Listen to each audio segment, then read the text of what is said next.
this week's video is on deed in lieu versus a short sale. I think it's appropriate to start our series off with this because there's just so much misconception out there about what should a homeowner in distress do if you can't keep up with your mortgage payments and your property isn't worth what the mortgage balance is. What are your options? And certainly a deed in lieu is a commonplace thought of an alternative, a viable alternative. And the reality is a short sale is really a better option, and I'll tell you why. A short sale is where a bank, in case you don't know, agrees to accept less than what's owed as payment to release its lien on the property to allow you, the homeowner, to sell your house to another person. A deed in lieu, it's really, the long word is a deed in lieu of foreclosure. And what that is you give the deed to your house back to the bank, and really that only works in a limited set of circumstances. Not all circumstances will that be permissible by your lender. For example, if you've got two liens, first and a second lien, that's not going to work.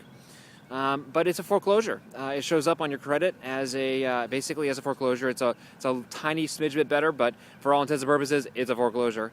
And there's no certainty that you're going to have that deficiency waived. The deficiency, of course, refers to the difference in the market value of your house, and on the other hand, the outstanding principal balance, or total amount owed. So there's no assurance there, and it's certainly not a good thing in terms of your credit. In fact, on future employment applications, you've got to check that little box that says, have you ever been subject to a foreclosure or a deed in lieu of foreclosure? And the answer for people who've gone through it is yes. Whereas a short sale is a much better alternative.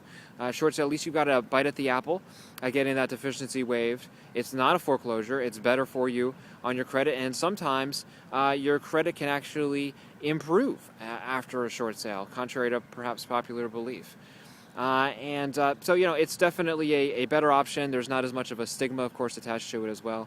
All around, a good thing for the short sale alternative, and the deed in lieu.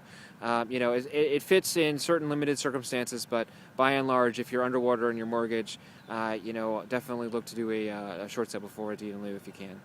Okay, so that's just a thumbnail sketch. I thought it would be helpful to open up with our series with a little bit of wisdom on that point. I am going to do